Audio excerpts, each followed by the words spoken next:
Hello guys, welcome to another dorm room review video. Once again, I am coming to you from my house. I'm no longer in my dorm because I'm home for the summer.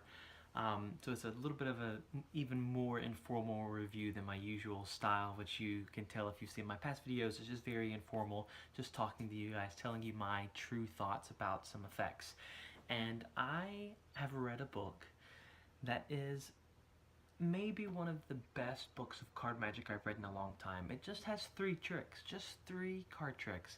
And these are 3 of the best card tricks I've ever read. There is no doubt in my mind, if I had seen these 3 tricks performed, I would have been clueless. They would have fooled the pants off of me.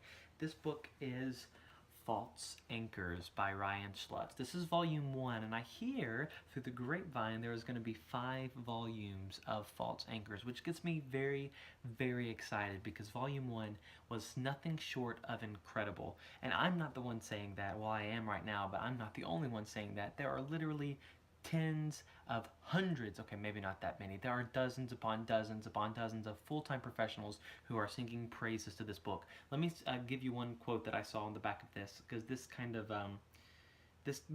tells you Ryan's style perfectly. This is from Ken Weber. He said, "Ryan Schlutz annoys me. Despite the fact that I've been heavily into magic for longer than he's been alive, he constantly fools me.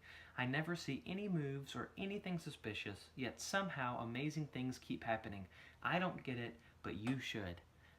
That perfectly sums up Ryan's style. It's unlike anything I've ever seen in card magic before because it's almost self-working, or at least it appears to be self-working magic. Sometimes there are moves, but honestly most of the time the moves are almost non-existent themselves, and because of that, a lot of the magic takes place in the spectator's hands, and a lot of it feels like chaos. I mean, a lot of his routines, it's like, I don't even understand, you didn't even touch the cards, I've been mixing them, you've been mixing them, and somehow things end up in order out of chaos. In False Anchors, it's just 3 tricks. I do want to show you some of the photos inside. First of all, you'll notice that it's like a super saturated cover. It is actually soft bound. Whenever I kept seeing pictures online, I thought it was hard bound, but it's soft bound. But it's a very thick soft bound. It's almost plasticky. It's not plastic, but that's like the sort of texture it feels. It's a very matte finish. Again, it's so super saturated in the blue, and I love that. And I wanted to get into it. I wanted to try to show you some pictures, and I'm intentionally going to be a little bit vague about these routines because they are so good that I don't even want to divulge what the actual effects are. I know you're going to say, what, that's not fair. But I do just want to show you, the way this reads is very much like a magazine, and that's, I think, from talking to Ryan, that's kind of the intention he had behind it. You get like full color, I'm just going to try to show you as little of the page I can, full color pictures like this that are beautifully done. Can I fold it back? I don't want to ruin this beautiful copy, but I don't want you to see what's on the other side either. Full color pages like this to introduce each one of the effects. There's some really fun pages at the beginning and end of almost every trick. So let me just get into it. Besides the full color photos, which I love, they just add a really nice, I don't know, a feeling to the book that makes it interesting to read. There's also full color photographs throughout. I haven't counted them, but there are tons. You cannot turn to 2 pages without seeing at least 1 photo. And sometimes, like in this case, there are 6, 7 photos. So a lot of times there's a lot of photos, which is perfect whenever you're trying to learn something new, as you all know. So you start off the book with an introduction, and you jump right into an effect called I Love You. And I'm just going to say, this is the cleanest control of a card I have ever seen. Let me see what the description says in this, because I don't want to read it off if it's going to give too much away. You know, I don't think this does give anything away, so I am just going to read off the description of the I Love You trick. I'm just going to read it verbatim, word for word. This is one of those effects where you read the description and think it is too good to be true. A borrowed deck, which you never touch, is shuffled until the spectator is satisfied. They cut off a portion of the deck, look at the card they cut to, and then replace the cut off portion back onto the deck. The cards are shuffled again by the spectator. All of this happens while your back is turned. Despite the absolute fairness of this procedure, you will have complete control over the selection. What, did I just read that correctly? Yes, that's exactly what happens. It's the most fair and possible control I've ever seen. A borrowed shuffled deck. They cut the card. They can select any card they want. The cards are shuffled. You never touch the card. You, the performer, never touch the cards. The spectators look at a card, they remember it, they shuffle it, they put it back in the deck, shuffle it all together in the deck, and you have complete control over the card. You don't know what the card is. That's another interesting point. You still don't know what the card is. You'd have to peek it, but you don't. You don't know what the card is, and yet you have complete control over it. Ryan does it a very simple routine with it, just using Equivoke. The routine that he provides is nothing extraordinary, but the main method of the control is phenomenal. I mean, it is phenomenal. I've seen similar things in the past, but none have ever been taken to this level. He really, really amped it up. The way that I'm currently using this is I'm using his control and then going into his effect from slightly, which you can which you can see on the Big Blind Media trailer for that effect. I don't even remember the name of it, but it's a really chaotic trick where they shuffle cards back and forth, and it's very chaotic, and you're mixing cards and shuffling, and then in the end you just look at them and spread through the cards and you find their card just from a feeling. And that's exactly what you can do with this. Again, it's a borrowed deck of cards, completely normal. You don't touch them before the trick. It's really fantastic. And if you're performing for a magician, you could literally not ever touch the cards and you could have complete control. Anyway, I'll leave that there. It's called the I Love You trick. It does have a bit of it obviously has a method. There's something that's left out from the description, which is the method, but that makes the trick. That's the presentation of the trick. Don't be afraid of the presentation. It is so fun. I've been performing it, and I'll tell you from the name of the effect, it has to do with love, and that's the presentation, and it has been so fun to perform, and the spectators love it. They love the trick about love. This next thing you come to in the book is, let me make sure that I didn't skip anything actually, because I was talking. No, okay, so the next thing you come to is the secret sauce switch, which is the only real move in the book. It's a way to switch out a card that's in between a sandwich of cards. You know, you use it for any sandwich routine you want. It just tells you to switch. It doesn't go into any routines or anything like that. It's a very nice switch though. It looks very, very good. You do get some further thoughts and additional tips with that. And then you get into Strange Gift, and this is the one that everybody's been talking about. It's a color sense routine done with a completely borrowed deck. And again, you could do this routine, you could have a spectator shuffle their own deck of cards, their borrowed deck of cards, completely shuffled. You don't touch the cards, they go through, they take out 12 cards or whatever, and you sense the color of those cards without any memorization, without any bump marks or any marks you feel or marked deck or anything like that. I just wanted to see, yeah, this method involves zero memory work. The deck is borrowed. You don't need any gimmicks of any kind, just your hands and the deck, and that is true. It is so simple. As a matter of fact, it's one of the things that when I read it, I was like, this is what everybody's so excited about it, because it's that simple.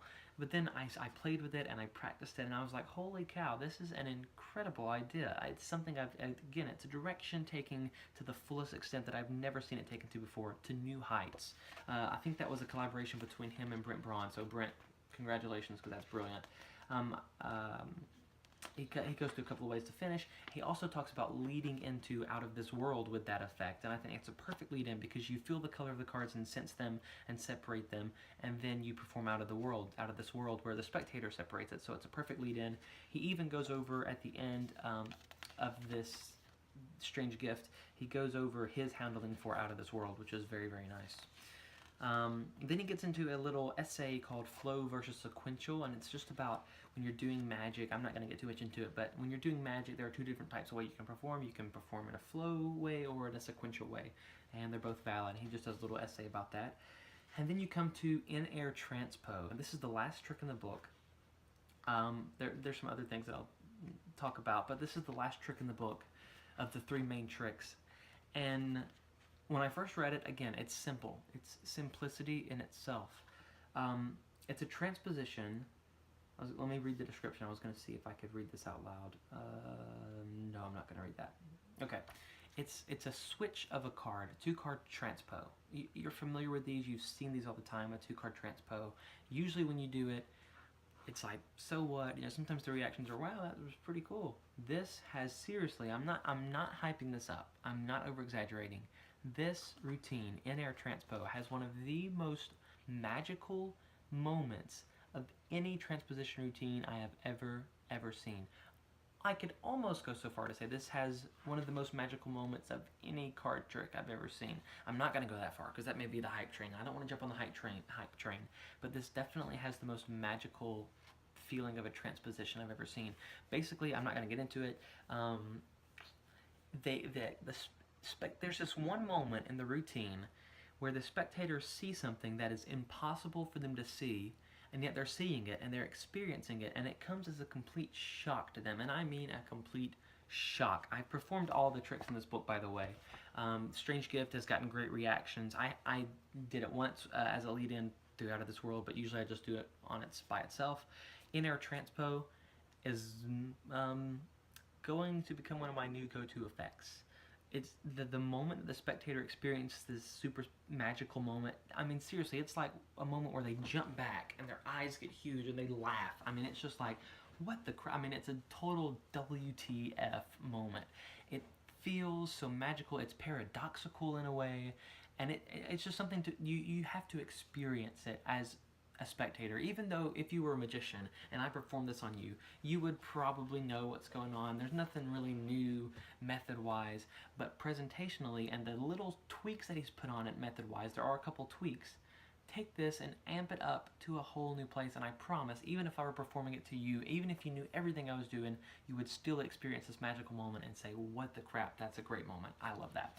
So in-air transpo, it was my underdog.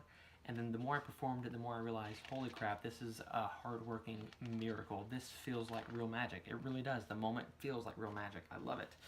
So then you have some further thoughts and additional tips on that. Then you get into Coordinated Chaos, which is Ryan's thoughts on what he likes his performances to feel like, and they honestly do. They feel like coordinated chaos. It's awesome. He goes over a bottom stock control, which looks really chaotic and really impossible to be controlling anything. Then he goes over a top stock control, which again feels impossible. Feels like there's no way you could be controlling anything, and yet you're controlling the top stock of the deck. And then that's the end, and you end with a nice little quote of "Only he who is convinced convinces." The nice little quote. Again, false anchors. You have to get this. It's $35. It's $35. You may get it and be like, oh, this is a little thin. It is a little thin, but it doesn't matter. It's not about page count. There's no filler in here. There's no fluff whatsoever. The pages are used to explain the trick, give you the images you need, the necessary equipment, and that's it. There's no fluff. There's no filler. There's no extra talk. There's no blank pages between the book. None of that stuff. It is packed full of hard-working magic, hard-hitting magic. These are workers 100%. This is volume 1. Volume 1 out of 5, maybe 6, maybe 7, at least 5. Guys, I'm telling you, if this is what is a peak of what's to come, our world is about to get shifted in the card magic society, because this thinking is on a whole other level. I love it. It's superior to almost every card book I've read, and I'm not just saying these things. I really do believe this way about false anchors. I believe this is taking magic into a whole new era of card magic that feels hands-off and has some of the most impossible, hard-hitting, magical moments of any card trick you've ever seen. This isn't your grandpa's card tricks. These are what's going to set you apart from the amateurs. If you want hard-hitting card magic, you need to pick up False Anchors by Ryan Schlutz. There's only 50 left at the time of filming this video. Only 50 copies of this left. It is a limited release. Only 250 have been made. 200 have already been sold. There's only 50 left. You can get it online. I'll put a link in the description of this video because you're going to want to get it. I'm telling you guys, it's too good. If you don't get it, this is something I've been telling a lot of magicians. If you don't get this book, I will be fooling you with 3 effects from it. I'm just saying, there's 3 effects in this book. If you don't buy this book, I will be fooling you with the material in this book. If you ever meet me in person, I'll be fooling you with this material. That's all I have to say about this. I know it seems like I'm hyping it up, and I promise I'm not. I genuinely believe this about this product. I think it's fantastic. I think you need to run out and buy this book. I think you need to stop this video right now, put in the browser the link that's in the description, and buy this book. Support Ryan and his thinking. He's a genius, a modern-day genius, taking magic into a whole new realm, and I cannot wait to see where this series leads from here. That's all I have to say about False Anchors. Thank you guys for watching again. I hope you like this video. Please like it. Please share it around with your magic friends. Let them see my thoughts about this.